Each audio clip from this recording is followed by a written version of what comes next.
No one taught you how to protect your mind. They taught you how to be efficient, how to stay busy, how to keep up, but never how to think clearly, never how to say no, never how to reclaim what's been slowly taken from you. So ask yourself, how much of your day is truly yours? How much of your attention is burned away by things you never chose, but somehow feel obligated to serve? The truth is hard. You're not unfocused because you're lazy. You're unfocused because you've been trained to betray yourself. One scroll, one tick meeting, one fake emergency at a time. You say yes to everything except what actually matters. You chase clarity, but live in chaos.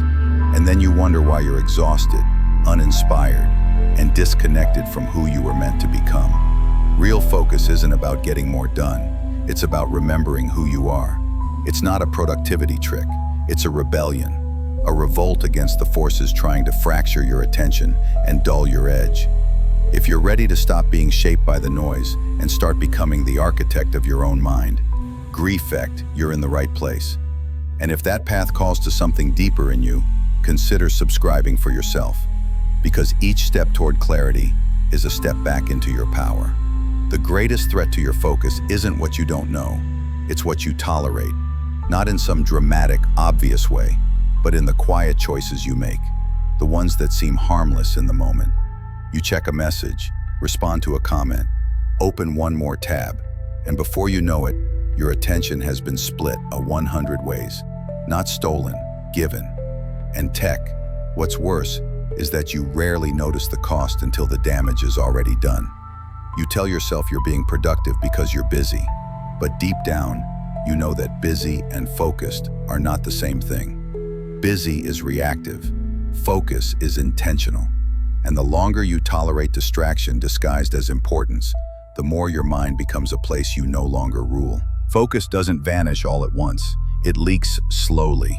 It trickles out through every unguarded minute you surrender to things that don't matter. You think it's just 5, underside, just one video, just one update. But those fragments accumulate over time. They form a pattern, a rhythm of self-abandonment. And that's what makes it so dangerous. It feels normal. It feels like this is just how life is now. But it's not. That scattered feeling you carry, that quiet frustration that you're capable of more, but somehow always fall short. That's not laziness. That's not weakness. That's the result of 1,000 tiny distractions you allowed into your mind until you no longer knew where your commits, focus ended, and the world's noise began. It's easy to blame technology, other people, circumstances. But if you really look, the invasion didn't come through force. It came through invitation. You left the door open. Every time you said yes when you meant no. Every time you told yourself it's fine to multitask. Every time you gave away your energy to things that didn't deserve it. That's the truth most people don't want to face. You weren't defeated by a greater force. You were distracted by a lesser one. And slowly, over time, it chipped away at your edge. The mind doesn't grow sharper by accident. It grows sharper when you decide, finally, that your attention is sacred, that your time is not something to be casually donated to the nearest demand, that your peace isn't up for negotiation. Focus begins the moment you stop letting everything in, when you realize not all notifications deserve a reply, not all questions deserve an answer, not all access should be granted. You become powerful.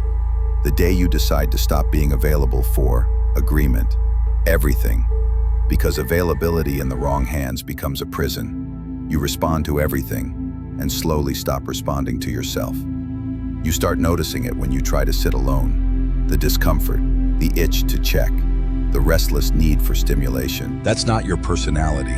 It's your nervous system, trained by constant interruption. And like any bad habit, it gets stronger the more you feed it. Focus isn't just about forcing your eyes on a task. It's about reclaiming your nervous system from a world addicted to urgency. You were not built to live in this constant state of alert. Your mind was not designed to jump from one thing to another without pause. And yet, that's what most of us do every single day.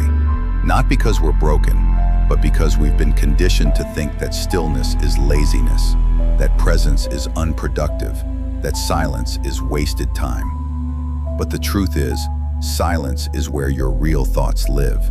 Stillness is where your true direction begins to speak. Most people never hear that voice, not because it's silent, but because they're never quiet enough to listen. It's drowned out by updates, obligations, other people's agendas. And if you want to break that pattern, it starts with one hard decision. Stop tolerating what weakens you. That means closing the tabs, turning off the noise, saying no without apology, protecting your space like your future depends on it, because it does. Seneca said, "It is not that we have a short time to live, but that we waste much of it." That line isn't meant to guilt you. It's meant to wake you up, because you don't need more time.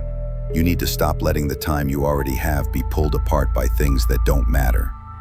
You need to stop believing that you can stay focused while living surrounded by chaos. No one thrives in a hurricane. You need to build shelter. You need structure. You need boundaries that protect the state of your mind, not just from other people, but from your own habits of avoidance. Focus is clarity, but clarity comes from confrontation. You have to look at what's eating your time.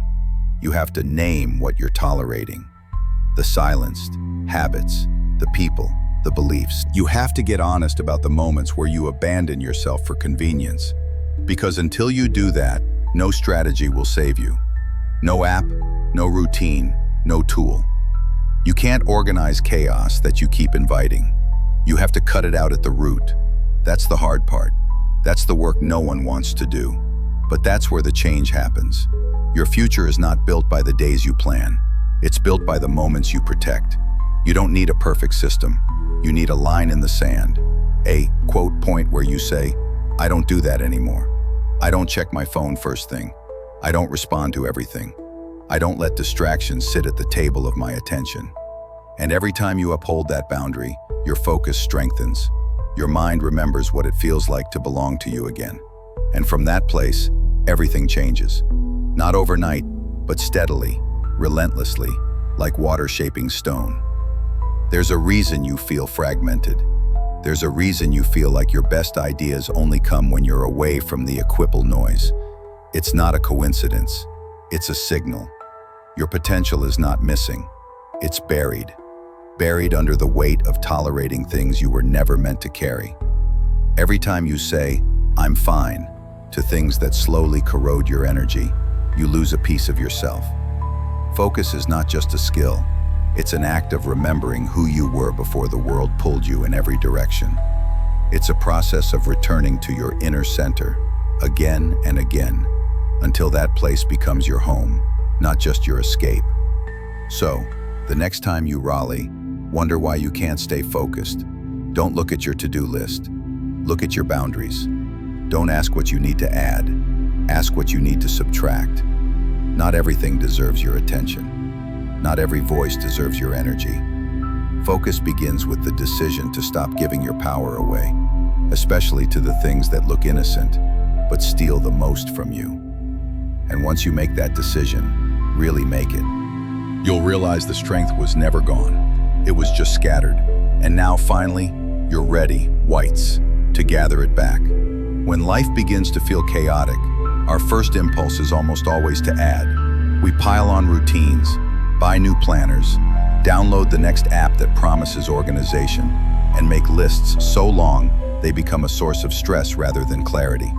We convince ourselves that the answer must be more. More structure, more systems, more control. But have you ever stopped to consider that maybe the answer isn't more? Maybe the real breakthrough comes when you begin to remove. When you start looking at your dismay, life like a sculptor looks at stone.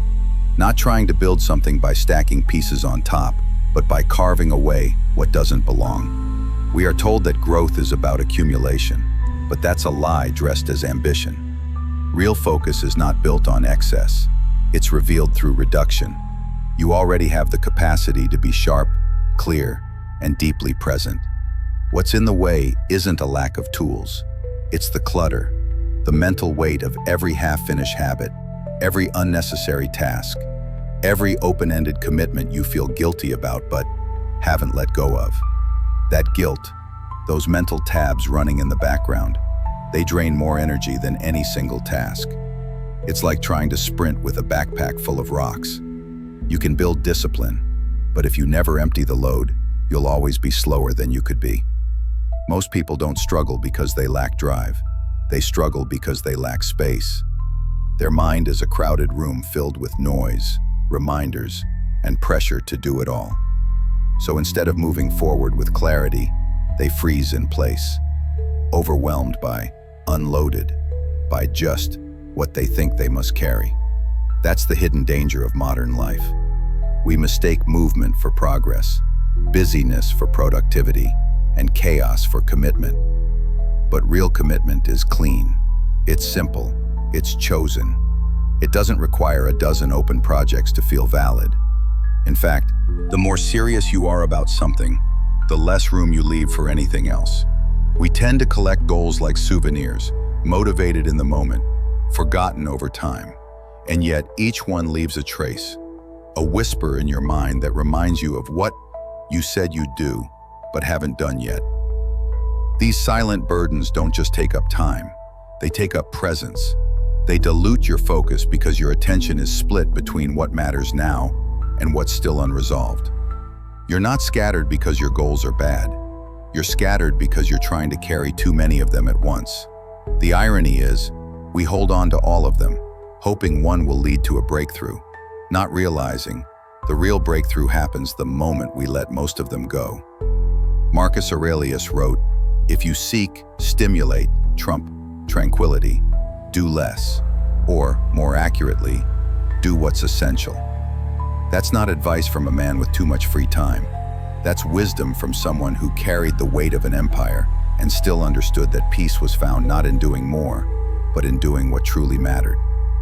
The truth is, your energy was never meant to be divided endlessly.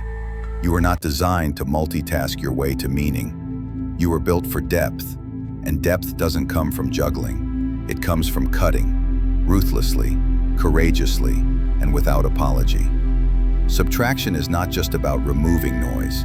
It's about creating focus through intentional absence. Think about that for a second. The silence you create by saying no is what allows your real priorities to echo. But that silence can be uncomfortable, especially at first, because when you stop filling every moment, you're forced to face what's left. And what's left is often the truth we've been avoiding, that we've been busy to escape clarity, that we've kept things complicated to avoid making the hard choice. It's easier to be buried, positioned, under everything than to admit what no longer fits. But the more you subtract, the clearer the path becomes. You stop being pulled in 10 directions and start moving with precision. You stop negotiating with distractions and start protecting your attention like something sacred. And it is sacred. Your attention is the currency you pay for your future. Every time you spend it on the unnecessary, you underfund what truly matters. That's not a small loss. It's a life slipping away in pieces. So, how do you begin this process? You don't need an illumination. Dramatic reset. You start by asking one honest question. What can I remove right now that is not aligned with where I want to go? Not next week, not someday, right now. Maybe it's a goal you no longer believe in. Maybe it's a daily habit that drains you more than it helps. Maybe it's a conversation you keep having that leads nowhere. These may seem small, but they're not. These are the friction points that slowly wear down your will, the little distractions that compound into exhaustion. And the moment you let them go, even one, you feel something shift. Your mind gets quieter, your body breathes easier, and suddenly, focus doesn't feel like a fight. It feels like returning home. This isn't about minimalism as a lifestyle trend. It's about clarity as a form of power. A mind that is uncluttered is a mind that moves with strength. And the irony is, once you start subtracting, you realize how little you actually need. Not just to function, but to thrive. You realize that focus isn't something you chase, it's something you uncover. It's always been there, buried under the weight of what you thought was necessary. The most dangerous distractions are the ones that look like progress, the to-do lists that feel important but mean nothing, the goals you inherited but never chose, the tasks that win your energy but not your soul. These are the things you have to cut, not because you don't care, but because you finally do. You care enough about your future to stop pretending every option is worth pursuing. You care enough about your mind to stop feeding it noise and call it purpose.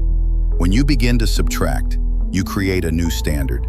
You stop asking, "Can I do this?" and start asking, "Should I?" You stop measuring your day by how much you did and start measuring it by how aligned you were.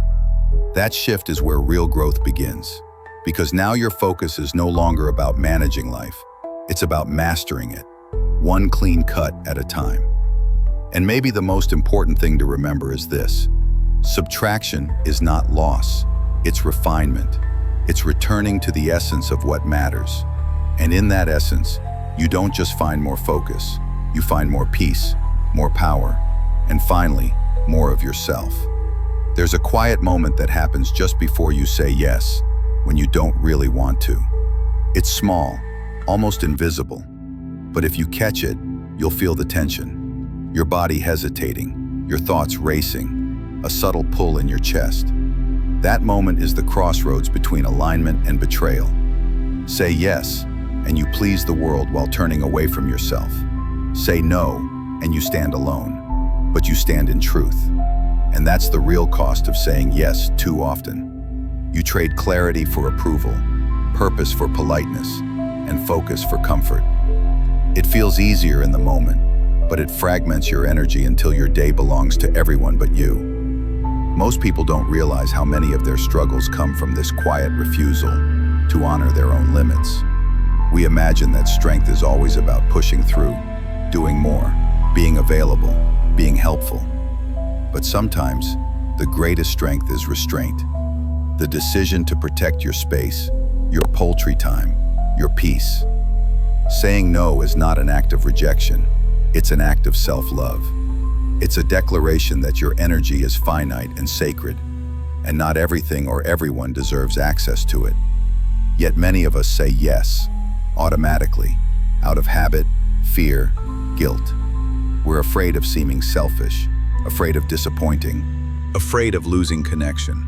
But what kind of connection is it if it only survives by you abandoning yourself? When you constantly say yes to things that don't align with who you are or where you're going, you begin to live a strained life that feels strangely disconnected. You're busy yet unfulfilled, surrounded yet unseen. You become everything to everyone and nothing to yourself. That's not generosity, that's erosion. You can't give what you don't have, and when your boundaries are soft, your focus gets blurred. Every yes to something misaligned is a no to the deeper work your life is asking you to do, and that's the trade most people don't see until it's too late. The Stoics understood this deeply.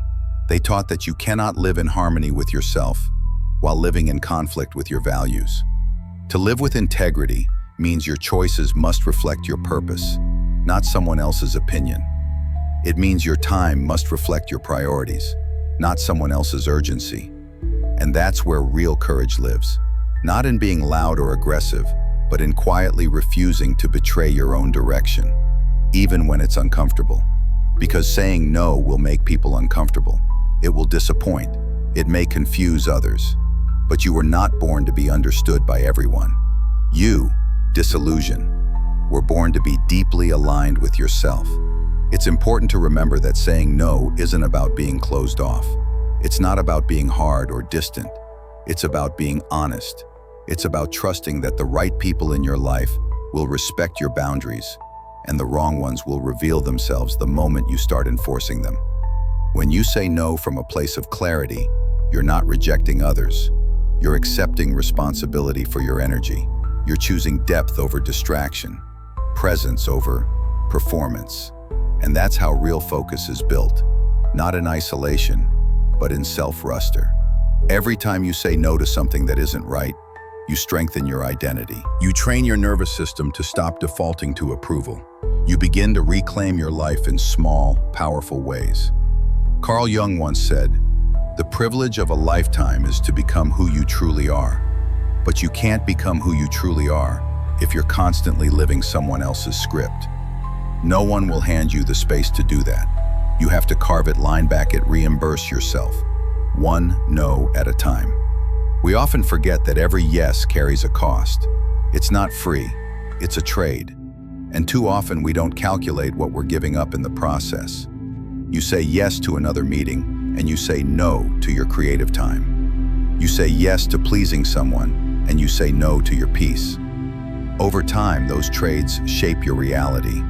You look up one day and wonder why you feel so off course, so tired, so disconnected from what used to matter. It didn't happen all at once. It happened one compromised decision at a time. One no you were too afraid to say. But it's never too late to shift, to pause before you commit, to ask yourself, does this align with who I want to be? Not who they expect me to be, not who I used to be, but who I'm becoming. If the answer is no, then let your response match. Not harshly, not with anger, but with firmness, with grace, with clarity. Because clarity doesn't always feel good, but it always leads somewhere meaningful. Start small. Say no to a call when you need silence. Say no to a plan that drains you. Say no to being the person who always says yes. You don't have to explain. You don't have to justify. No can be complete. It can be kind. It can be freeing. And the more you practice it, the stronger you become. Not just in focus, but in identity. You begin to move through life with an energy that says, I know what I value, and I'm no longer willing to betray it for approval. That shift is quiet but powerful, because once you've tasted the clarity that comes with saying no, you no longer crave the comfort of being liked. You crave the strength of being whole. That's what focus really is. Not a trick, not a tactic, but a pattern of self-low repeated over time.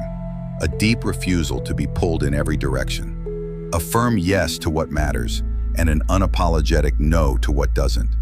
Every single time you choose that, you're not just protecting your attention, you're building a life that feels like yours again. The reason most people never find their edge isn't because they lack drive. It's because they try to master too many things at once. They wake up with a to-do list, reaffreeds like a declaration of war on every part of their life. And by the end of the day, they've attacked nothing with real force.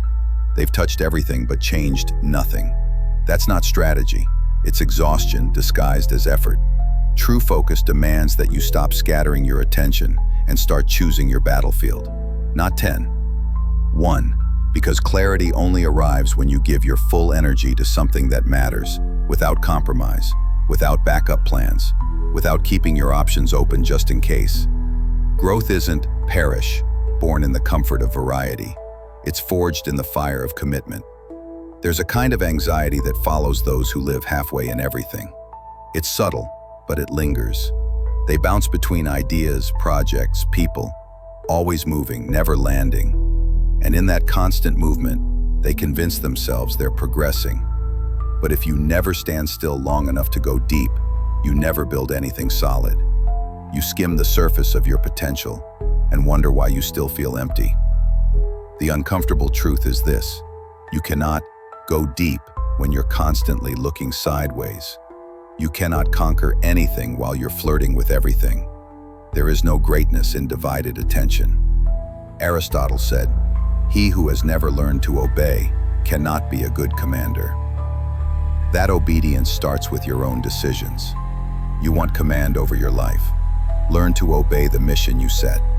Not when it's easy, not when it's fun, but especially when it's dull, difficult, and invisible to everyone else. This is where discipline becomes something more than routine. It becomes devotion, not to outcomes or applause, but to the process itself. That's what separates the people who dabble from the ones who dominate.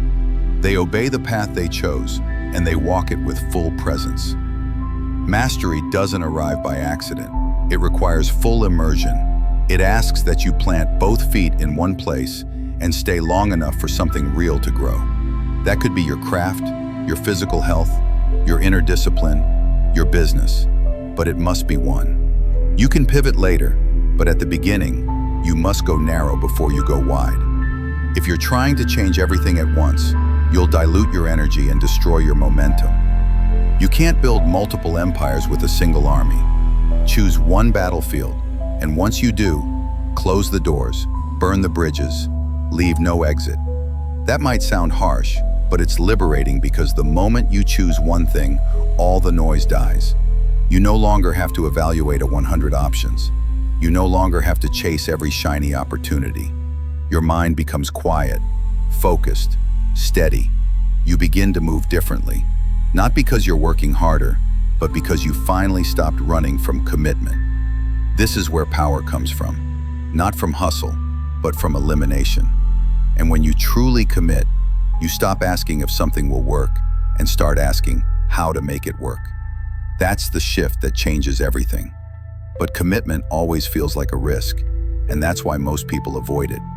They'd rather keep things open-ended. They want to test the waters without diving in. They want to try without giving it all. But nothing real is built on half effort. That reluctance to go all in isn't caution.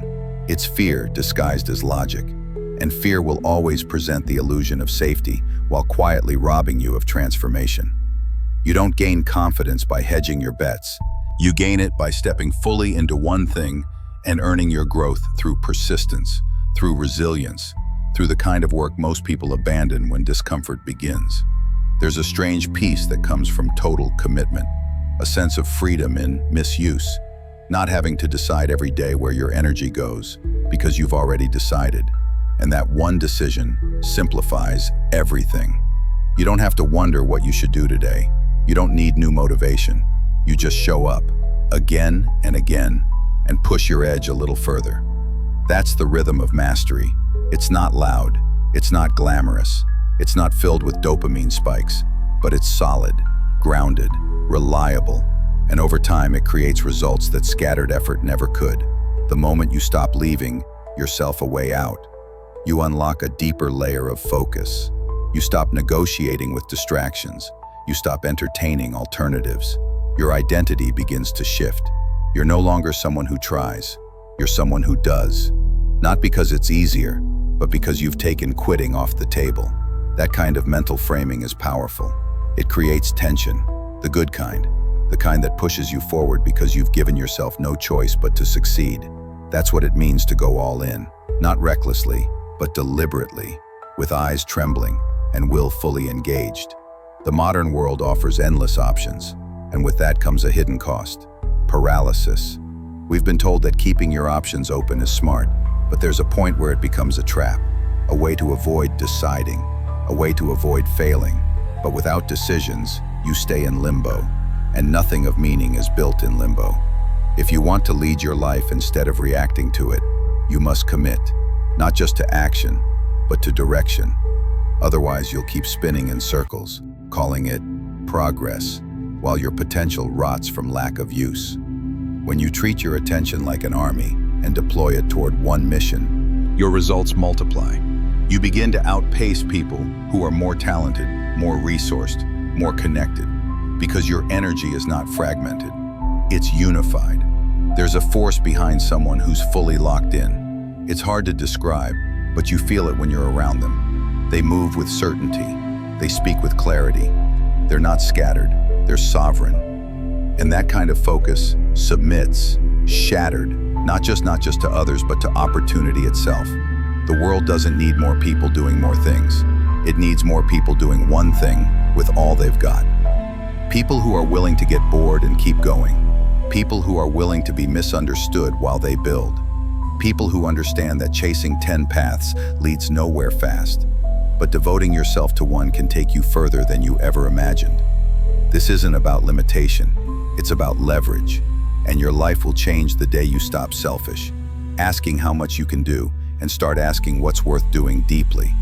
That answer is yours alone, but once you find it, defend it, anchor yourself in it, and don't look back, because focus, at its highest level, is not about willpower, it's about identity. You choose who you are by the battlefield you commit to. And once you make that choice, you don't need motivation. You need presence. You need patience. You need repetition. And over time, that repetition turns effort into instinct and instinct into power. That's when you know you've chosen the enthusiast, right battlefield. Not when it feels good, but when it begins to shape you. When it calls something out of you that nothing else could. And in that transformation, you discover what most people never will. That mastery isn't a gift you receive, it's a territory you earn. One quiet, focused day at a time. We're told that balance is the goal, that life should feel perfectly even. Not too much work, not too much rest, not too fast, not too slow. Everything in just the right amount. But the truth is, balance, at least the way most people chase it, isn't peace, it's paralysis. It becomes a way to stay safely in the middle, to avoid extremes, to avoid fully committing to anything that might actually demand more of you than you're ready to give. It's not really balance, it's indecision. It's hesitating at every turn because you're afraid that leaning too far in one direction might cost you comfort in another. And that fear, left unchecked, turns into a lifestyle. You start protecting your energy, not because you're preserving it, but because you're afraid of exhausting it. You begin to chase routines that promise equilibrium, not excellence. You seek comfort, not growth. And the deeper problem is, this kind of balance seduces you with a false sense of maturity. It makes you feel responsible, measured, smart. But underneath it, there's no real direction, no conviction, no fire. Just a dull rhythm of doing enough to get by, but never enough to break through. The Stoics never worshipped balance the way we do. They aimed for harmony, but not the shallow kind that comes from doing a little of everything. Harmony for them came from alignment, living in accordance with your principles. And sometimes that meant choosing discomfort, sacrificing ease, giving more than seemed balanced to something that mattered. That's where the real difference lies. Modern balance is often about not tipping the scale.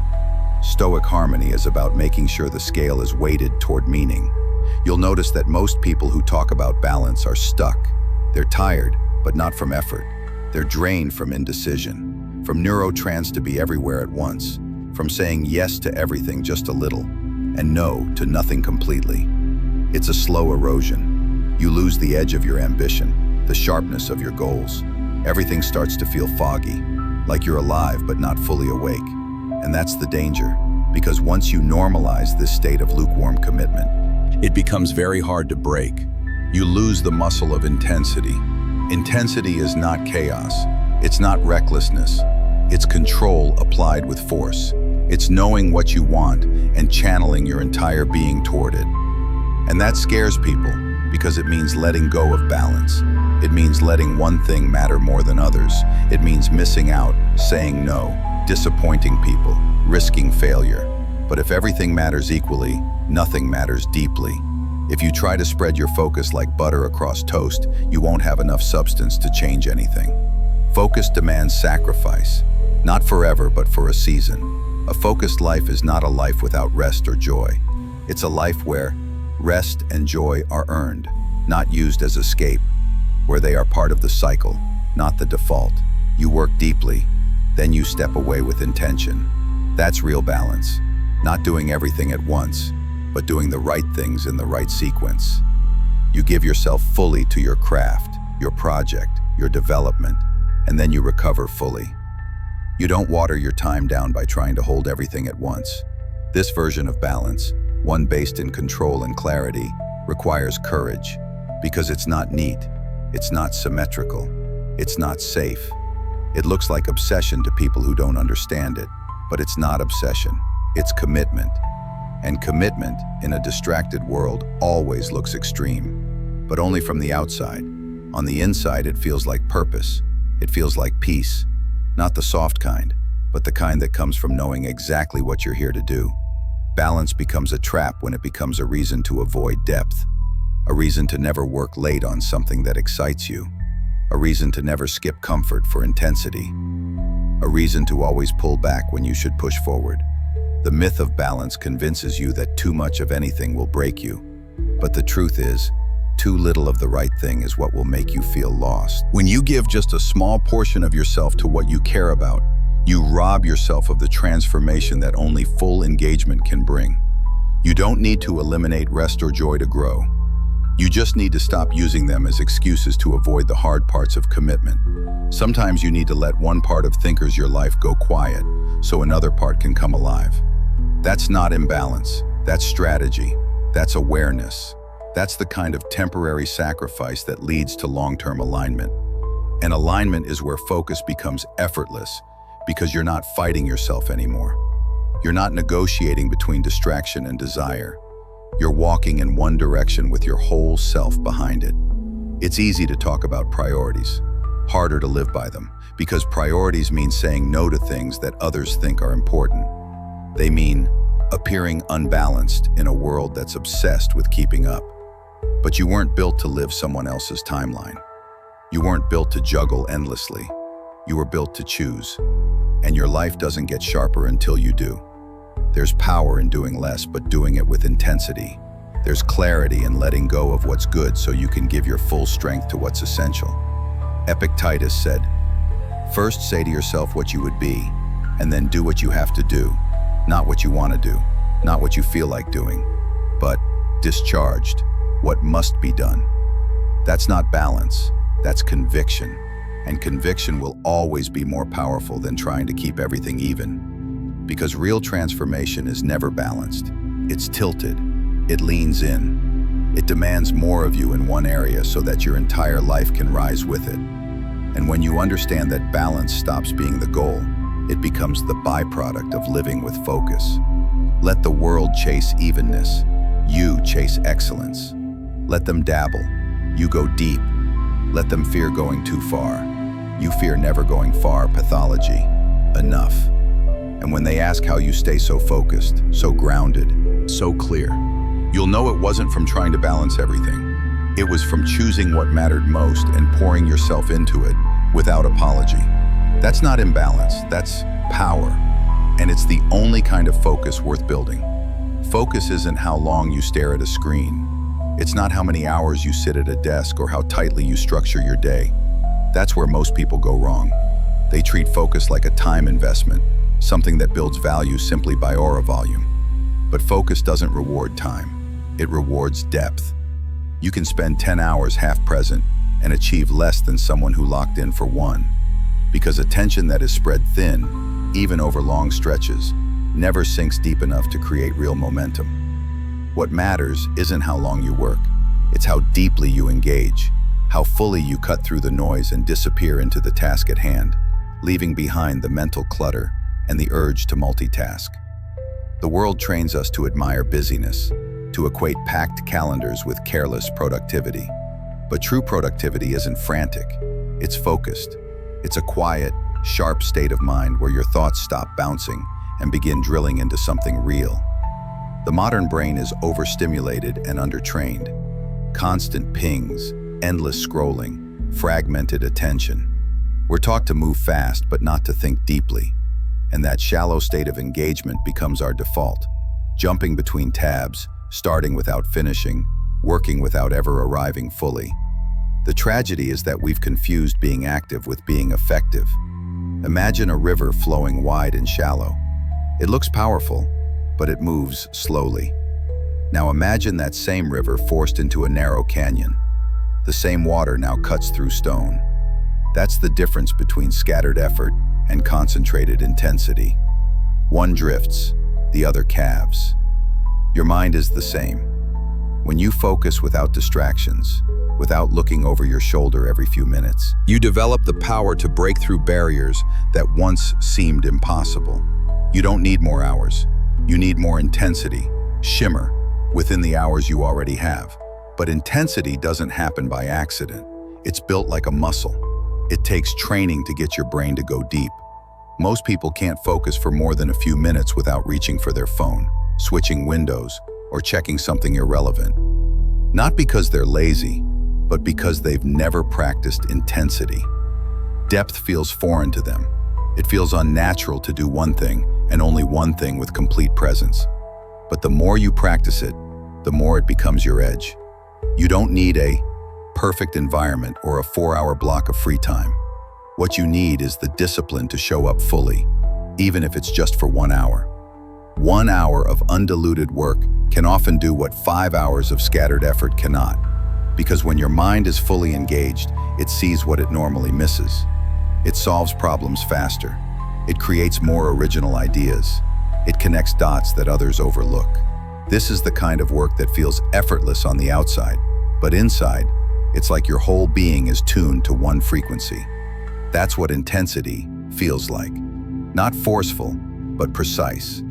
The problem is, most people want intensity without discomfort. But the truth is, you have to pass through discomfort to access real depth. The first 20 minutes of focused work often feel heavy, slow, even boring. That's your mind resisting the shift from shallow to deep. It's detoxing from dopamine. It's adjusting from reacting to creating. But if you can sit through that, if you can hold your attention steady instead of seeking escape, you'll feel something click. Your thoughts start to settle. Your distractions quiet down. You enter a rhythm that can't be reached by staying on the surface. Carl Jung once said, "In all chaos, there is a cosmos. In all disorder, a secret order." That's the gift of intensity. It reveals the hidden structure beneath the noise. It shows you what your scattered mind could never notice. That's why focused people seem wise beyond their years. Not because they know more, but because they see more. They have clarity not from consuming more information, but from removing everything that isn't relevant in the moment. They think deeper because they slow down long enough to hear the quiet truths the rest of the world drowns out. The illusion of time keeps people trapped.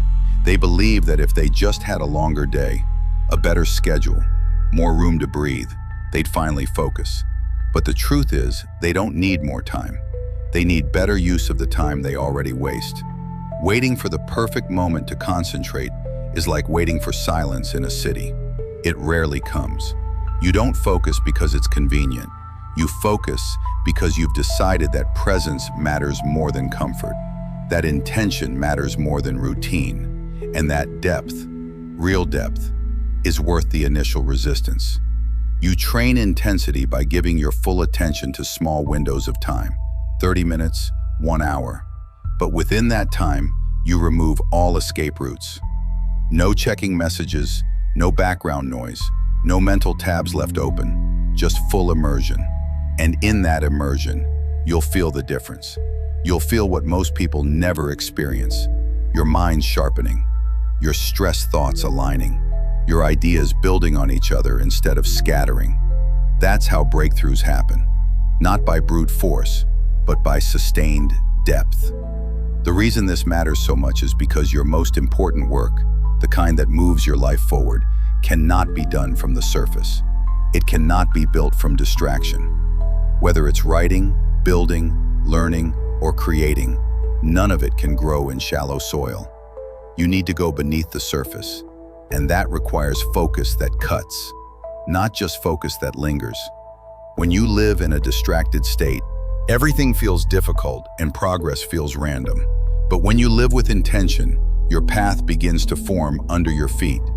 Not all at once, but one deep session at a time. Intensity is a decision. It's choosing to be here fully, unapologetically, when your mind wants to run. It's choosing to engage instead of skim, to build instead of bounce. That decision, repeated daily, will do more for your life than any time management system ever could. Because you'll stop measuring your days by hours, combating, and start measuring them by impact. You'll stop counting how long you worked and start noticing how much you changed, how much progress you actually made, when you finally stop being half present in everything. So don't aim for longer days, aim for deeper ones. Don't try to squeeze more into your time. Try to show up more fully to the time you already have. Even 1 hour of real intensity can reshape your direction. Even one focused moment can shift the entire tone of your day. You don't need more time to become who you're meant to be. You just, pathologically, to start using the time you've already been given. With depth, with clarity, with presence. That's focus, and that's how transformation begins. Focus isn't something you stumble into. It's not a mood or a tool you can pick up when it's convenient. It's something you train, not just through repetition, but through awareness. And the first step to awareness is observation, without judgment, without flinching. Most people lose focus and never ask why. They just blame the task, the timing, the environment. or even themselves, and move Caucasian on. But the Stoics lived by a different rhythm. They turned inward. They examined everything, not to indulge overthinking, but to gain clarity. They understood that clarity is power, and that power starts with learning to watch yourself, the way a strategist studies the battlefield. When your mind starts to drift, there's always a reason. It's not random. It follows patterns. Some of those patterns are subtle, like fatigue or boredom. Others are emotional, self-doubt, fear of failure, the urge to avoid discomfort. But unless you take the time to slow down and observe, you'll never see them. You'll keep reacting instead of responding. You'll keep reaching for focus like it's a switch, instead of realizing it's a relationship with your own attention, your own triggers, your own thoughts. And like any relationship, it needs to be understood before it can be improved. Every time you sit down to work and your attention slips, that's not a failure. It's feedback. It's your mind telling you something. Maybe you're overwhelmed. Maybe you're unclear about what really matters. Maybe you're chasing too many things at once. But if you never ask, if you never pause long enough to really notice, then you never learn. And if you don't learn, you repeat over and over again. That's how people stay stuck in shallow work for years. Busy but not progressing. Active but not aware. When you train the eye to see clearly, you begin to understand your internal landscape. You notice what drains you and what strengthens you. You become aware of the small decisions that pull you off track. That moment when you glance at your phone. That moment when your thoughts drift to something unrelated. That moment when you postpone the hard part of the task and justify it with "just for now." These are the moments that shape your focus more than any routine or planner ever could. Because this is where power is lost or preserved. Not in the big decisions, but in the tiny ones you make when no one's watching. Training the mind begins with noticing the nature of your distractions. Are they physical, emotional? Are they rooted in fear or in habit? Do they show up when you're uncertain or when you're about to do something meaningful? The answers are different for everyone, but the discipline is the same. You must become a student of your own attention, not just forcing it into place, but understanding why it slips. Because the more you understand that, the more you can stop treating focus like a task and start treating it like a skill. Skills require feedback. Athletes watch tape. Musicians listen to recordings. And those who seek focus must study themselves with the same level of content tension. You don't grow by pushing harder. You grow by becoming more precise. Carl Jung said, "Until you make the unconscious conscious, it will direct your life and you will call it fate." This is just as true for focus. If you don't know why your mind drifts, you'll start to believe that you're just not the focused type. But that's not true. You're just untrained, unaware. And once you bring awareness to it, everything starts to change. The act of watching yourself isn't glamorous. It's not dramatic. It's quiet. It's subtle. It happens in moments of silence when you ask yourself, why did I just check my phone? What emotion triggered that distraction? Was I avoiding something difficult, or was I just tired? These are small questions, but they reveal large truths, because every distraction you fall into is connected to something deeper.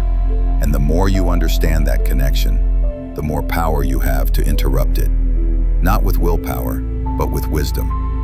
Wisdom builds with repetition. The more you observe your patterns, the more clearly you begin to staffing. See the traps before they pull you in. You notice the time of day when your energy dips. You recognize the thoughts that trigger avoidance. You catch the small lies you tell yourself when you don't want to face discomfort. And slowly, your mind becomes a place you can navigate rather than a place that runs you in circles. That's what training really means. Not perfection, but progress. Not total control, but increasing clarity. Most people never get there because they skip this step. They want discipline without awareness. They want focus without introspection. But discipline without self-standing turns into rigidity. You can force yourself into focus for a while. You can use pressure, guilt, shame, but it won't last. Because deep focus doesn't come from pressure. It comes from presence, from knowing yourself so well that you can guide your attention like a tool, from trusting that when your focus slips, you'll know how to bring it back because you understand why it left. This kind of awareness creates a foundation that can't be shaken by circumstance. You no longer need perfect conditions to focus. You don't need silence or motivation. You just need to see clearly. Because once you understand your mind, you can work with it, not against it. You can stop the spiral before it begins. You can make adjustments instead of judgments. And in that space, real focus becomes natural. Not because life got easier, but because you became more aware. This is not a one-time lesson. It's a way of living. The Stoics practiced it daily. They believed that a life unexamined was a life wasted, that your ability to see yourself clearly was more valuable than any external success. Because clarity isn't just about productivity, it's about peace. It's about walking through your day without being pulled in 100 directions. It's about knowing with confidence where your energy is going and why. And that kind of knowing only comes from watching, not once, but often, quietly, with patience. Train the eye, train the mind. Watch your patterns, not to shame them, but to understand them. Not to fix everything in a day, but to stop walking blindly through habits that keep you small. Because once you see clearly, you can move deliberately. You can reclaim the moments where you used to check out. You can rebuild trust with your own attention. And when you do that, when you stop giving away your power unconsciously, you don't just become more focused, you become more free. There's a reason silence feels uncomfortable in today's world. We've been conditioned to fill every moment with noise. If we're not talking, we're texting. If we're not scrolling, we're restraining to something. The background hum never stops. It follows us from morning to night. Notifications, group chats, calls, headlines, opinions. It's a constant flood of attention demands. And over time, that flood erodes is the very thing we need most: stillness. Because in silence, something rare happens. Your thoughts start to surface. Your emotions become clearer. You hear yourself again. But the modern world doesn't want that. It wants you distracted, reacting, endlessly plugged in. And without even realizing it, most people comply. We think being available is a strength, that replying fast makes us dependable, that being reachable means we're responsible. But what it really means is that your boundaries are paper thin, that anyone can access your attention at any time. And once your attention is always up for grabs, your mind never rests. It never fully anchors to the work in front of you, the moment you're in, or the thoughts trying to form beneath the surface. Focus doesn't die all at once. It fades each time you allow yourself to be disregard, pulled into someone else's urgency. Each time you trade solitude for stimulation and depth for noise. The truth is, silence is not a luxury. It's a weapon. It's what keeps your mind sharp in a world that constantly tries to dull it. It's what allows your thoughts to crystallize instead of getting lost in the current of constant communication. But silence isn't just the absence of sound. It's the presence of space. Space to think, to process, to reflect. Space to understand what actually matters and what's just loud.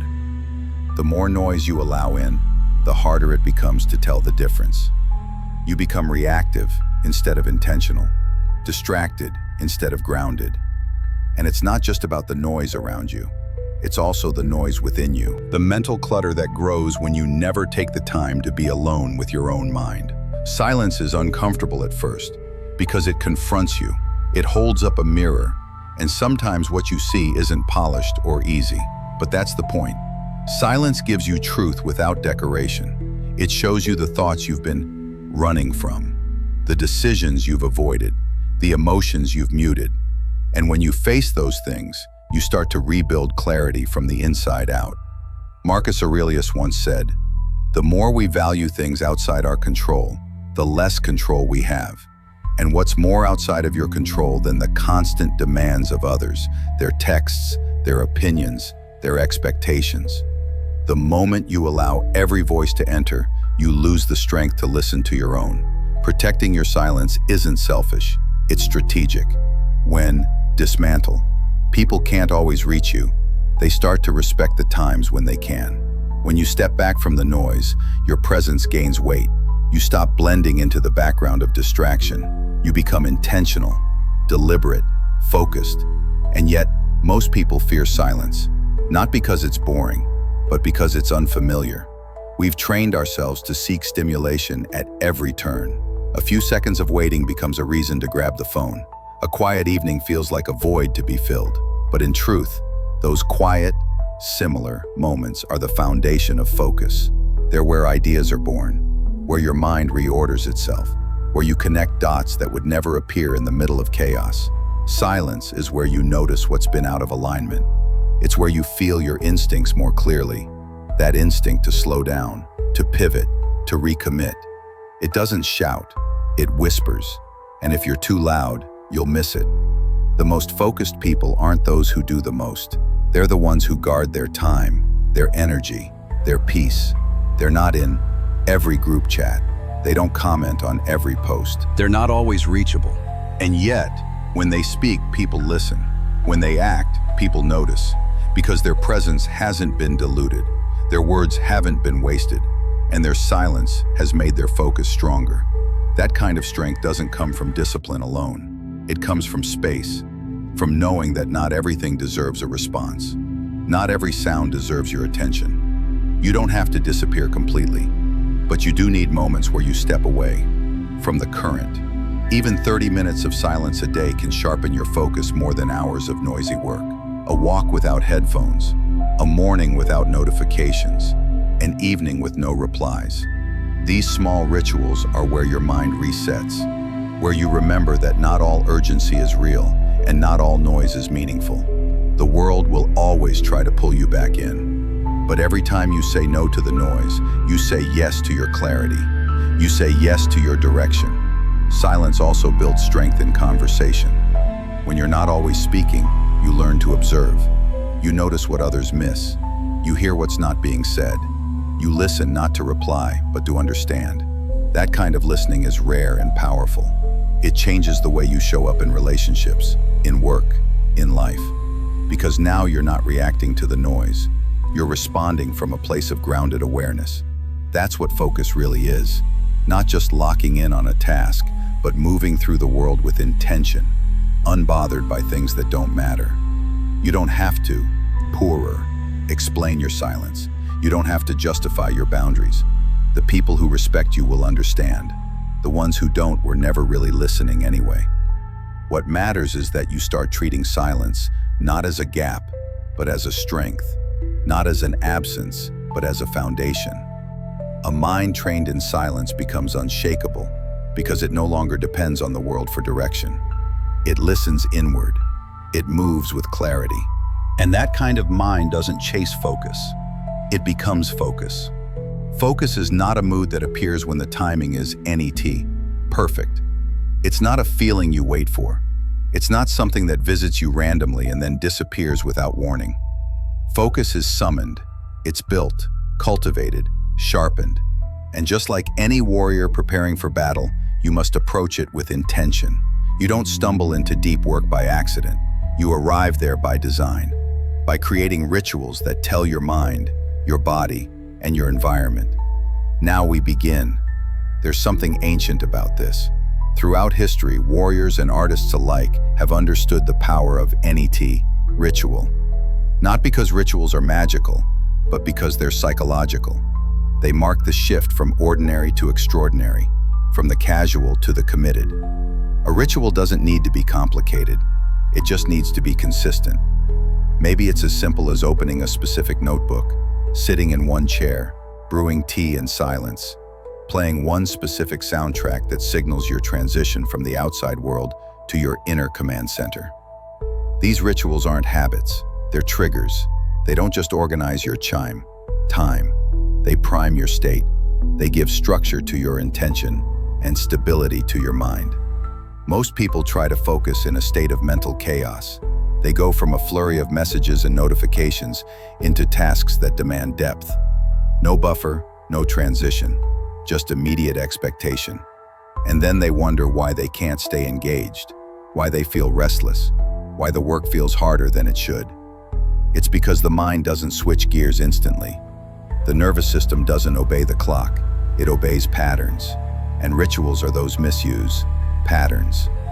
They train your brain to associate specific actions with specific outcomes. Over time, the ritual becomes the door, and your mind learns to walk through it.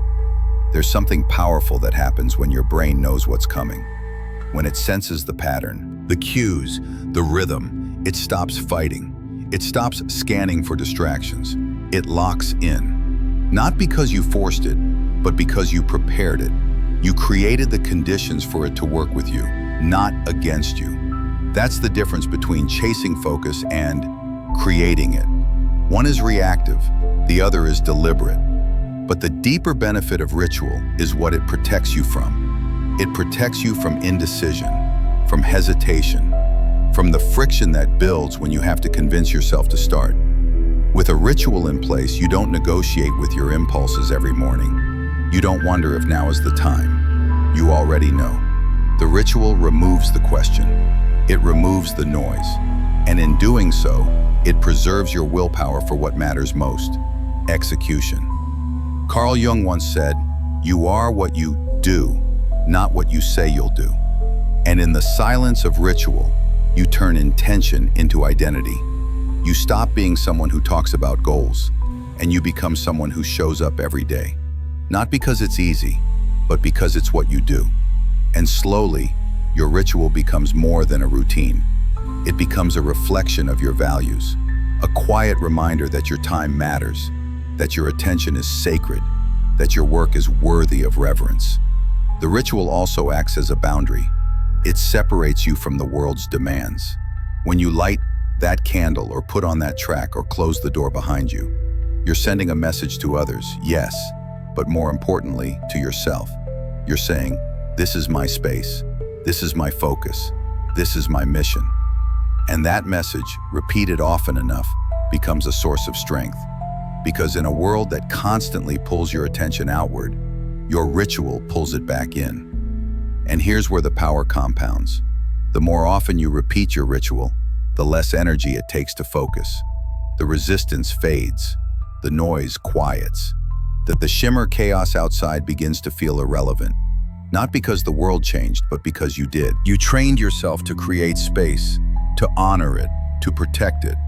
And within that space, you begin to build something most people never experience: flow. Flow isn't luck. It's not a mystical force. It's the natural result of consistent cues, repeated focus, and a mind that knows when to switch on.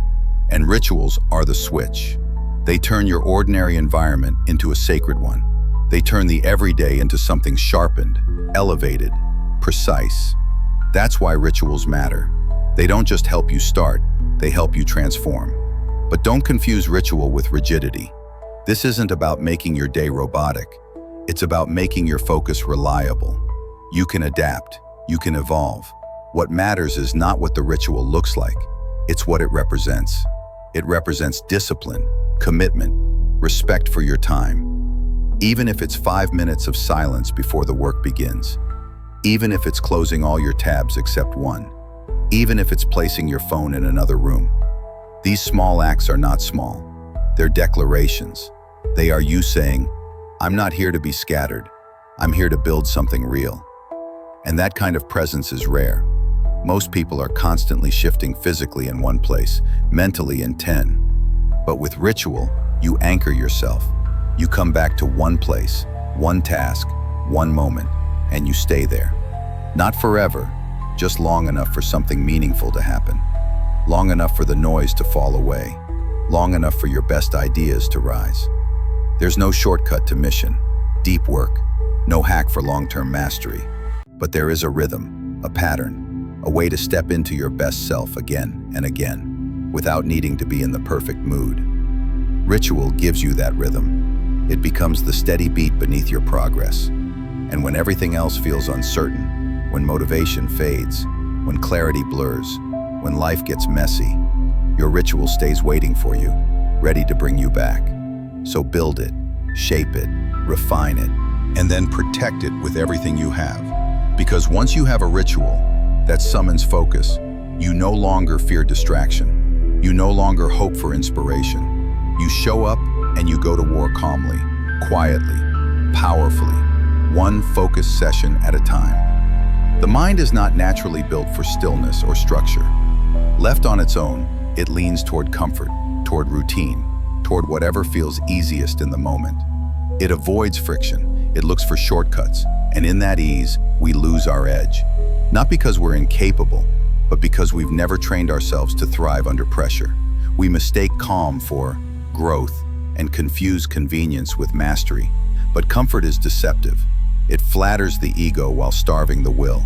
It whispers that you're doing enough, even as your deeper potential sits untouched, waiting to be tested by something more demanding. This is why most people stay the same, not because they lack ambition, but because they protect themselves from the very conditions that would force them to rise. Pressure feels uncomfortable, and so we label it as bad. But in truth, pressure is where focus is born. It's discharged, the spark that wakes the dormant parts of us, the mental tension that pushes clarity into the foreground. You don't become sharp by doing what's easy. You become sharp by doing what's necessary. Even when it stretches you, even when it forces you to move faster, think clearer, and show up with more presence than you thought you had. There's a difference between fake pressure and chosen pressure. Fake pressure is the endless noise we absorb from the outside world. Other people's expectations, comparisons, imagined judgments. That kind of pressure drains you because it's reactive. But chosen pressure is different. It's when you raise the stakes on purpose, when you make a commitment that scares you just enough to take it seriously, when you give yourself something to lose, something that forces you to focus. And that's the kind of pressure that sharpens, that strengthens, that reveals the version of you who no longer has time to doubt. Set a deadline that's too tight. Say it out loud. Put your name behind it. Let other people know what you're aiming for. Not because their validation matters, but because now your reputation's on the line and your brain knows it. Suddenly you stop browsing. You stop waiting for the perfect conditions. You act. You adapt. You make decisions faster because indecision is no longer an option. That's the beauty of pressure. It forces you to stop perfecting and start progressing. It removes the cushion and replaces it with urgency. When you have nothing to prove, you can afford to delay. But when there's a target in sight, when there's a cost to missing it, your energy reorganizes. You stop giving attention to things that don't matter. You become more deliberate, more economical with your time. That's when your mind starts working with precision. Not because you suddenly became smarter, but because pressure gave your thoughts a single direction. That's how you collapse time. Not by working longer, but by working harder in less time, because you have no choice. Seneca said, "It is difficulties that show what men are." And difficulty is exactly what most people avoid. They seek balance, not challenge. They seek control, not confrontation. But pressure is a kind of confrontation with yourself, with your excuses, with your comfort zone. It's not there to break you. It's there to show you what you've been hiding from. The moment you choose to step into pressure instead of running from it, you become someone else. Someone more capable, more focused, more alive. But pressure alone isn't enough. It must be connected to something meaningful. Not just arbitrary deadlines, but commitments that align with your deeper mission. Otherwise, it becomes stress without purpose. The goal isn't to live in a constant state of tension. The goal is to use pressure as a lever to move what you've been too afraid to lift, to get you to act on what you already know matters, but haven't made real. This isn't about burnout. It's about controlled fire. You don't let it consume you. You channel it. And when you do, something changes. You begin to crave that edge. Not the chaos, but the clarity that pressure brings. You learn that you're not fragile. You learn that you can take a hit and keep moving, that you can feel the fear and still choose action. And the more you do it, the more you trust yourself under tension. That trust is what most people never build, because they never put themselves in situations that demand it. They live in soft conditions and wonder why their confidence is brittle. You grow confidence the same way you grow muscle, by putting resistance on it. You build belief by surviving situations you once thought would break you. And pressure is how you create those situations on purpose.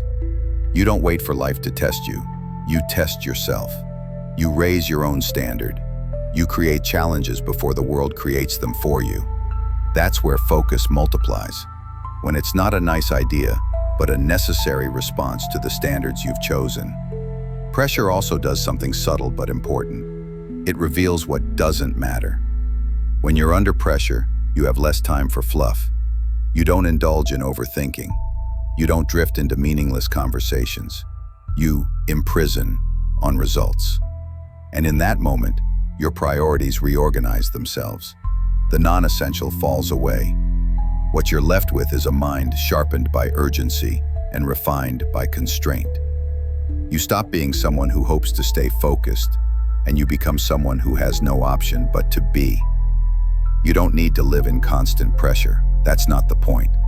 But you do need moments where the stakes are high enough to cut through the fog, where your focus isn't something you have to fight for. It's something that arrives fully formed, because you've committed yourself so deeply that nothing else fits. That's when work becomes purpose. That's when motion becomes momentum.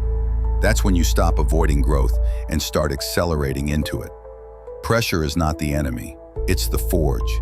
It's what reveals the parts of you that are still untested, the strength you haven't accessed yet, the discipline you haven't had to rely on until now. And once you see what you're capable of under pressure, you stop fearing it. You start using it, not as a burden, but as fuel.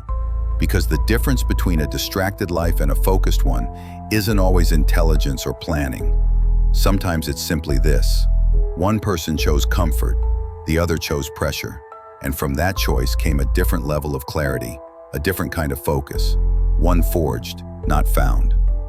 People are surrounded by noise, but rarely touched by truth. Every day the volume rises, notifications, messages, small talk, opinions, updates. It's constant, and somewhere in that endless stream of sound, the most important voice gets antarc, your own. We don't lose clarity because we're broken. We lose it because we've given too much of our attention to everything except ourselves. Solitude, in a world addicted to distraction, isn't just rare, it's radical. It's where your real voice, the one buried beneath expectations and noise, finally starts to rise.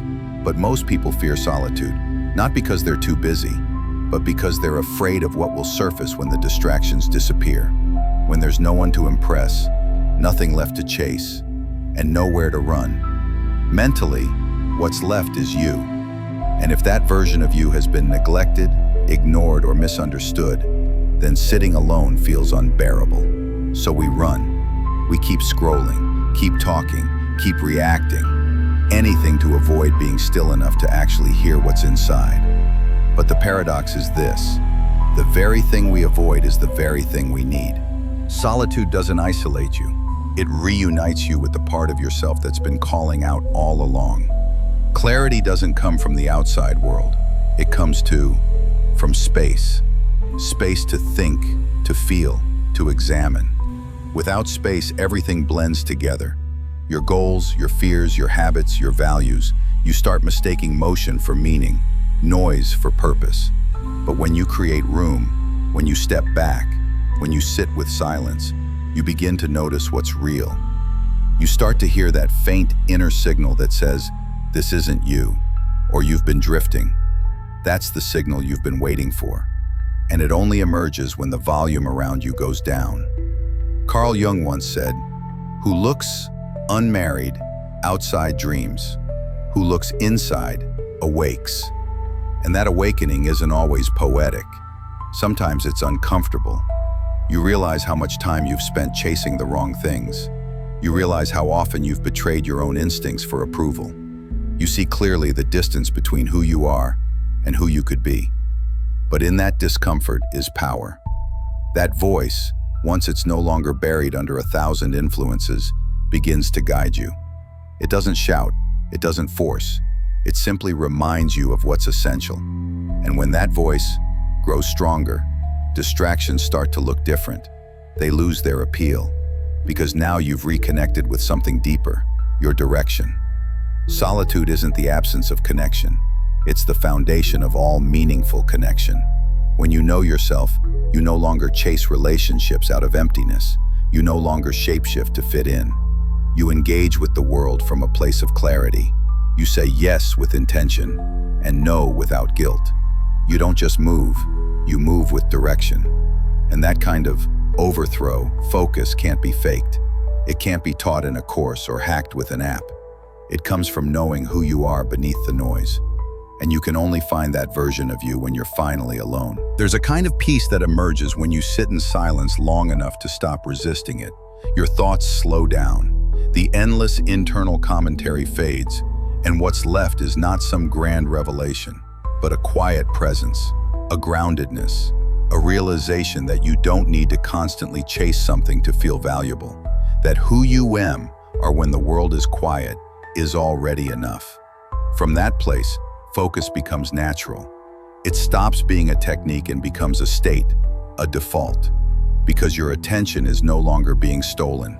It's being guarded, protected by the clarity that only solitude can give. Some of the most powerful people in history built their lives around solitude, not to isolate themselves from the world, but to sharpen their mind before returning to it. They understood that silence isn't a weakness, it's a weapon. It strips away turbulence. It forces you to confront what's real. And in that confrontation, you stop reacting to life and start designing it. You stop being pulled in 1,000 directions and start walking one path deliberately. That's what solitude gives you. Not just space, but strength.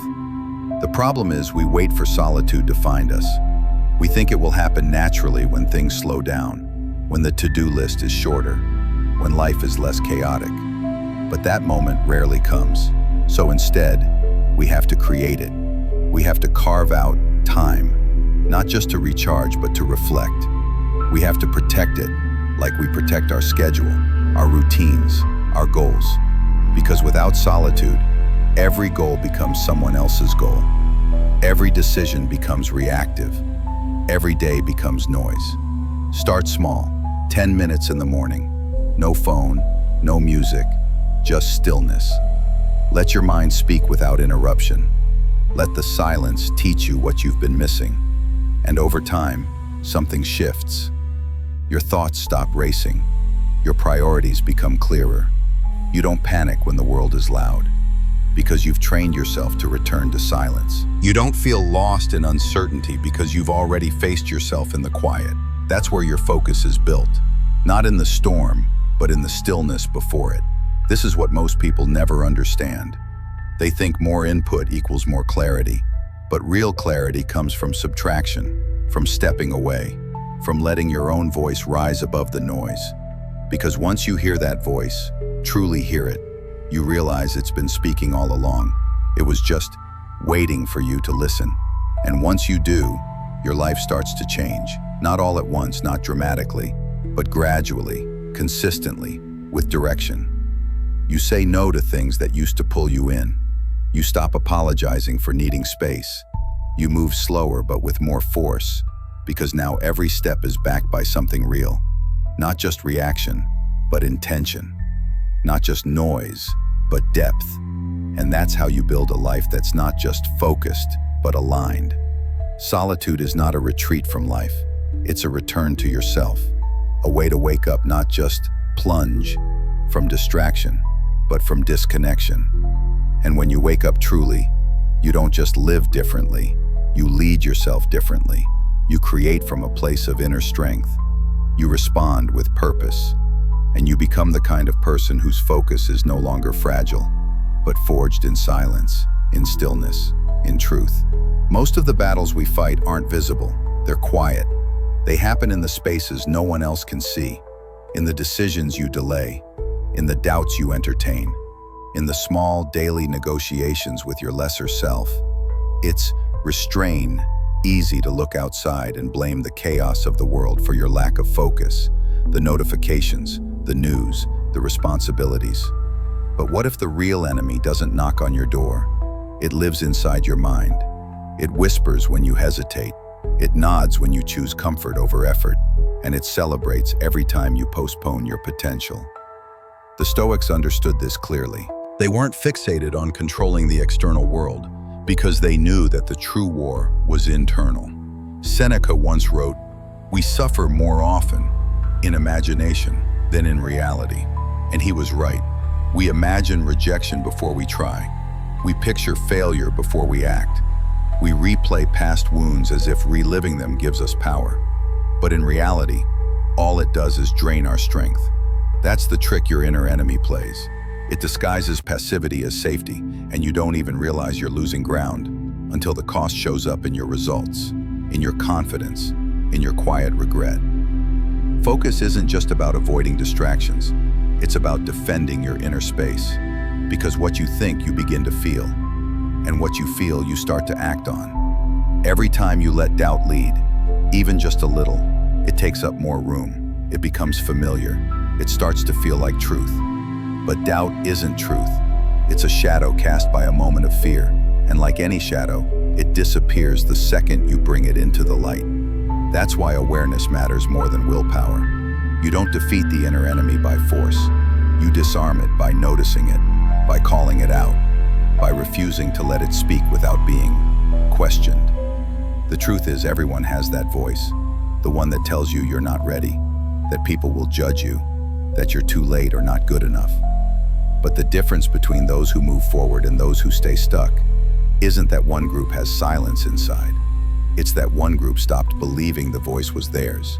They learned to separate their deeper self from the noise, to hear that fear rise and still choose to act, not recklessly, not carelessly, but intentionally, with discipline.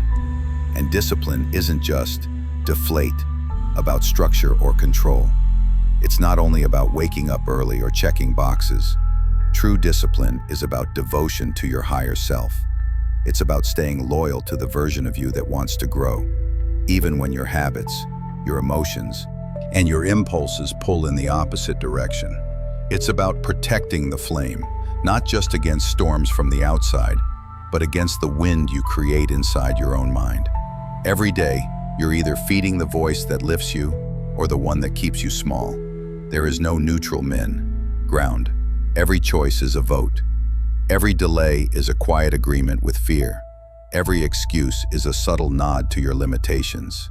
And these accumulate, not dramatically, but gradually, until one day the gap between who you are and who you could have been feels too wide to cross. That's why you have to catch it early. Catch the thought before it becomes a belief. Catch the hesitation before it becomes a pattern. Catch the envy before it poisons your self-worth. And it's not about being perfect. It's about being present enough to notice what's happening inside. Most people live on autopilot. Their thoughts direct them. Their feelings control them.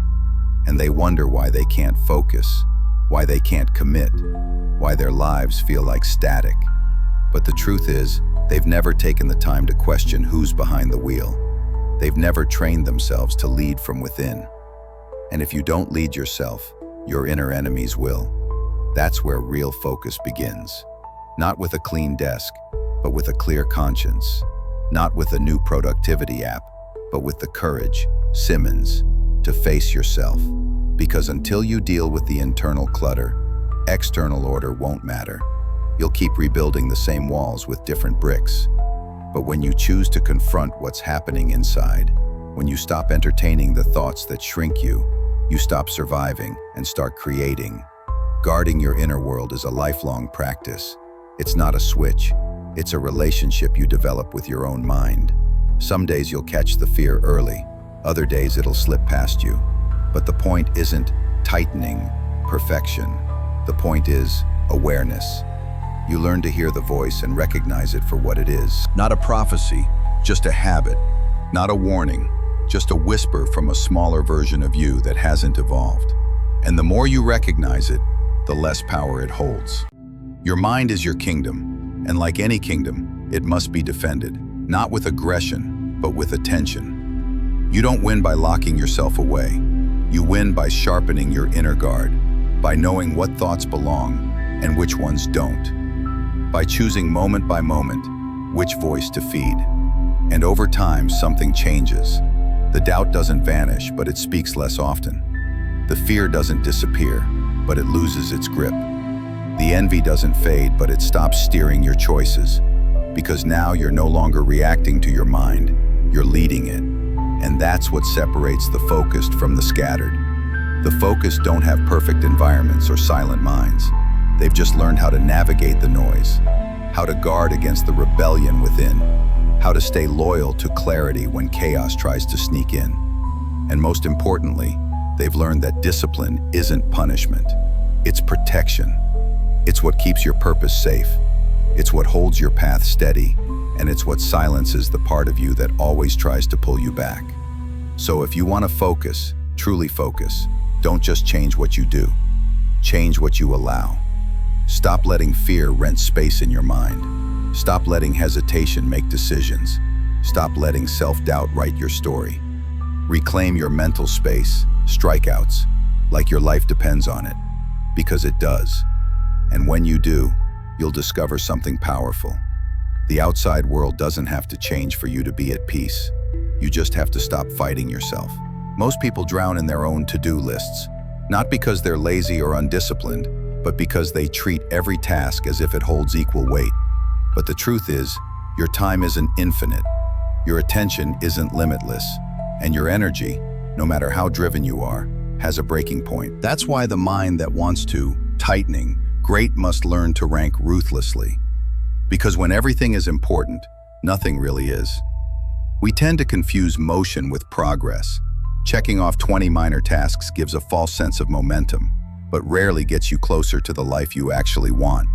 Meanwhile, the essential thing, the one move that would move the needle the most, sits untouched, buried under digital clutter, emails, or obligations that were never truly yours to carry. The problem isn't your schedule, it's your lack of a hierarchy. Focus isn't just about removing distractions. It's about knowing what deserves your full weight and letting the rest fall away without guilt. That level of clarity doesn't come from impulse. It comes from stillness, from reflection, from defining in advance what matters most and why. Because when you don't define your priorities, the world will hand you theirs. And the world's priorities are chaotic, ever-changing, and rarely aligned with your growth. You'll be pulled in every direction, chasing trends, responding to noise, reacting, shields, instead of leading. Marcus Aurelius understood this trap. He once wrote, "The chief task in life is simply this, to identify and separate matters so that I can say clearly to myself which are externals, not under my control, and which have to do with the choices I actually control." That clarity, the ability to separate what is yours from what isn't, is what creates internal order. And without that order, focus is impossible. You don't just need a calendar, you need a compass. A powerful mind doesn't aim for everything. It picks its battles. It selects its targets with precision. That's not narrow-minded, it's disciplined. You have to ask yourself, does this action serve the mission, or does it just make me feel busy? It's a brutal kind of honesty, but it's also freeing, because once you know what truly matters, you stop apologizing for saying no. You stop explaining your silence. You stop giving away your presence like it costs you nothing. This hierarchy applies to more than just your tasks. It includes people. It includes thoughts. It includes habits. If your mind is constantly flooded with opinions that weaken your focus or people who drain your energy, you're still placing those things somewhere on your internal ladder of importance. Maybe not consciously, but they're there, and they're eating away at your potential without ever being questioned. To build the kind of life that holds weight, you have to create a filter, not just for your schedule, but for your attention. And it has to be sharp. That filter says if it doesn't build me, it doesn't belong.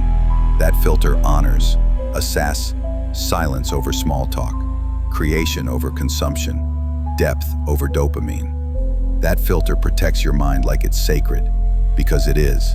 But most people won't understand this. They'll say you're distant or difficult or too intense. Let them, because what they call intensity, you'll call alignment. What they call obsession, you'll call clarity. There's no need to explain the structure of your inner world to someone who hasn't taken the time to organize their own. You don't owe everyone access to your attention. You owe it to yourself, to guard it. And it's not about being cold, it's about being conscious. There's a difference. You're not building a wall, you're building a system. A system that supports your values, your health, your vision. A system that recognizes that energy is currency, and not everyone deserves a withdrawal. A system that says, My peace isn't up for negotiation. My focus isn't up for auction. My priorities aren't a democracy. Once that structure is in place, something strange happens. Life gets quieter, simpler, but also more selfish, powerful, because your actions are no longer scattered. They're aligned. Your effort isn't diluted, it's intensified. You start to see results, not because you're doing more, but because you're doing what actually matters. The trivial things begin to feel heavy. You look at them and ask, why was I ever spending so much time here? And slowly you free yourself. But don't be surprised if the old habits try to return. The compulsion to please, to prove, to be everything to everyone.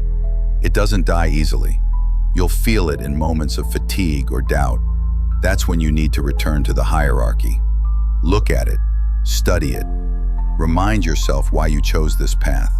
Remind yourself that what feels urgent isn't always important, and that a life built on deep focus may move slower, but it builds stronger. Carl Jung once said that your vision will become clear only when you look into your own heart. Who looks outside dreams. Who looks inside awakes. That awakening doesn't come from chasing every opportunity. It comes from narrowing your field of vision until, misunderstand, only the essential remains. From separating what looks impressive from what is actually effective. From choosing depth over distraction. In the end, the sharpest minds aren't the ones that hold the most information. They're the ones that know exactly what to ignore. The ones that protect their time like a fortress. The ones that treat their mind like sacred ground. And when your priorities are aligned, your life becomes proof of that alignment. You don't have to announce it. You embody it. You live it. And in that space, you're reimbursed. Focus isn't forced. It's inevitable. Most people live in constant motion, not purposeful movement, but mental noise disguised as productivity. The moment they sit still, their hands twitch toward a screen. Their eyes search for something to scroll. Their minds, unused to silence, begin to panic, as if stillness is a signal of falling behind. But the mind was never designed for this kind of perpetual input. It was designed for depth, for clarity, for reflection, and those only emerge when everything else falls quiet. We often confuse re-of-ness with passivity, as if sitting in silence is unproductive. But the truth is, stillness is one of the most disciplined states you can enter because it goes against every modern instinct. In stillness, you face the parts of yourself you've been avoiding, the insecurities you've distracted yourself from, the questions you've buried beneath routines, deadlines, and distractions. And sitting through that discomfort without fleeing is where a stronger mind is built. There's something ancient about it, a kind of trespass, inner forge that's been used by warriors, monks, thinkers for thousands of years. They all knew what most people forget today. That silence isn't empty. It's full of signals, and only the still mind can hear them. What you notice when you're not being pulled in 1,000 directions reveals who you really are. Without the noise, you don't just hear your thoughts, you confront them. You see how fast they drift, how quickly they react, how addicted they are to stimulation. And in that realization, you get a choice to keep running or to, girlfriends, training. Because that's what stillness is, a form of mental weightlifting. Every second you resist the urge to react, to check, to consume, you're strengthening your attention span. And attention is everything. It's the raw material of creativity, of learning, of mastery. If you can't command it, you're always scattered. But if you can direct it at will, you become unstoppable. Epictetus once said, "No man is free who is not master of himself." And mastery doesn't begin in the spotlight. It begins in solitude, in the quiet discipline of noticing your own mind before it's hijacked by the world. It starts when you treat boredom not as a problem, but as a test. Because the average mind runs from boredom. It opens a new tab, scrolls a feed, finds anything to avoid the silence. But the powerful mind, it leans in. It knows that if you can sit through that initial discomfort, something deeper will surface. There's a subtle strength that comes from this. a sense of inner gravity, while others are pulled by every notification, every trend, every crisis. They remain centered. Stillness teaches you that presence doesn't require stimulation, that clarity doesn't come from input, but from space. You start to see more with less, think sharper with fewer thoughts. And when it's time to act, you do so from a place of inner alignment, not reactivity. This doesn't mean retreating from life. It means entering it more consciously. The person who practices stillness isn't avoiding the world. They're preparing to engage with it more effectively. Just like a blade must be sharpened before battle, your mind must be honed before it's thrown into chaos. Stillness becomes the whetstone, not the absence of action, but the refinement of it. But stillness takes commitment. It won't reward you instantly. In the beginning, it feels frustrating, pointless. You'll wonder if you're wasting time. That's part of the training. You're not just building focus. You're learning to detach from the need to be constantly entertained. You're building tolerance for quiet, and that tolerance is rare.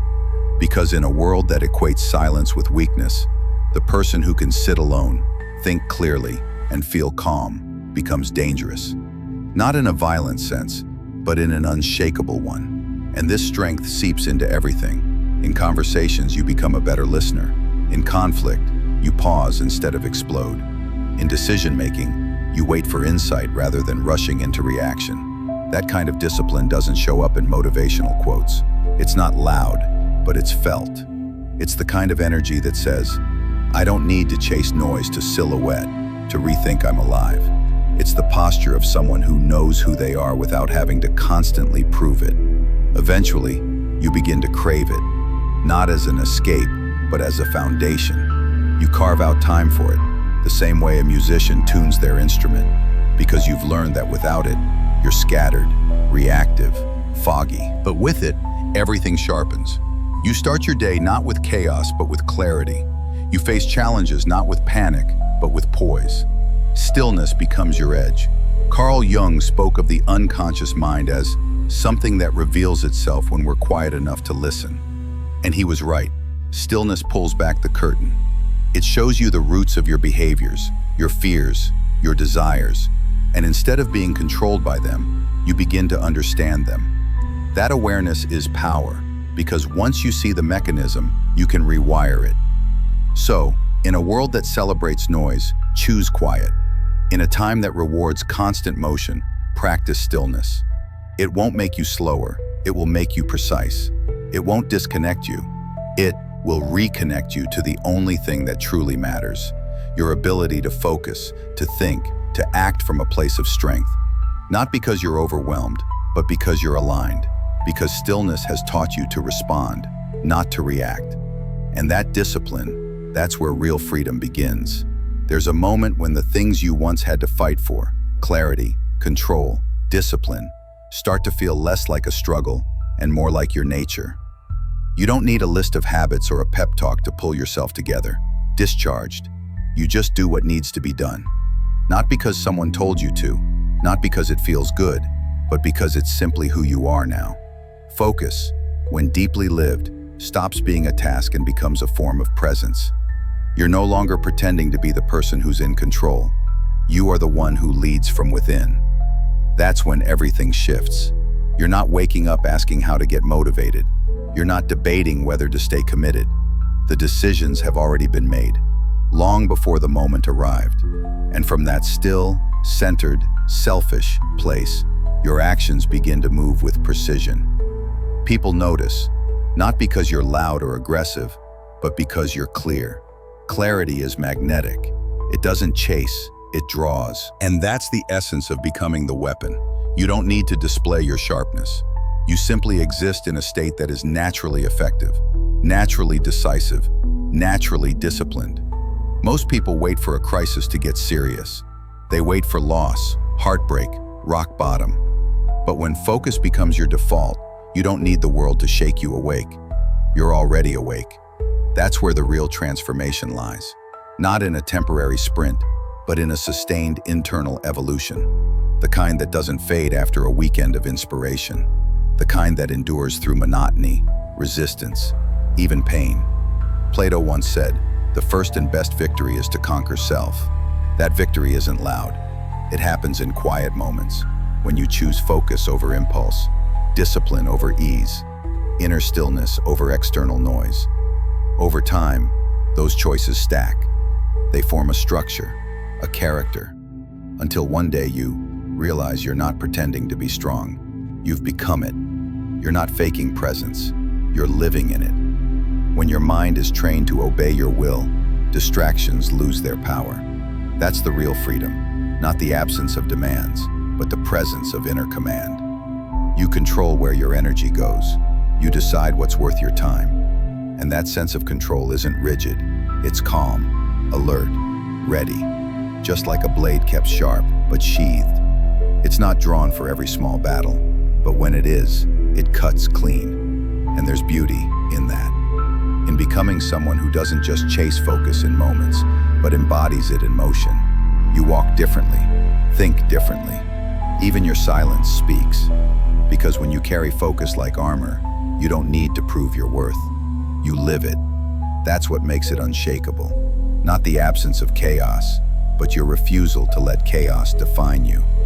Not the absence of emotion, but your mastery over its direction.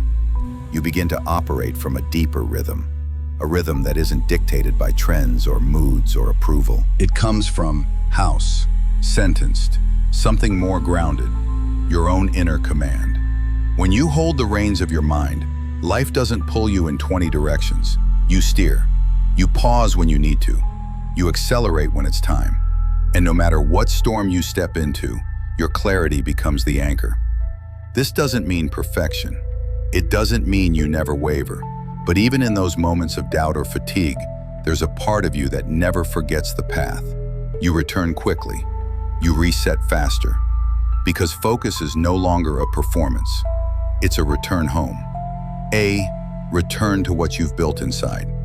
In time, you realize you don't need the world to slow down to find peace. You carry your own pace. You don't need others to understand your choices. You've already accepted them.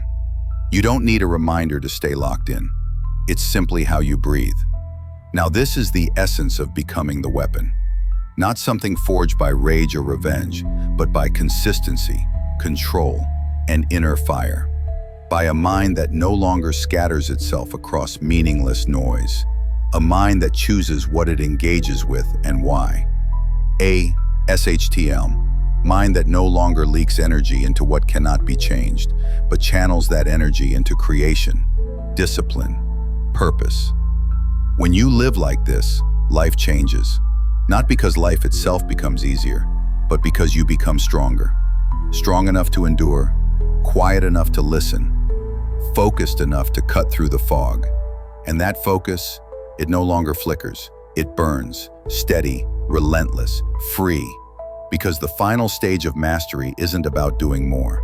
It's about becoming more. More directed, more intentional, more grounded. And when you, misguided, become the weapon, not only do you stop being swayed by the world, you start shaping it with calm, with purpose, with power. The moment you stop chasing focus and start becoming it, everything changes. The world no longer controls your rhythm. You do. Stay sharp, stay grounded, and let the quiet strength within you speak louder than noise ever could. Watch the next video on your screen to keep building the mind that no one can shake.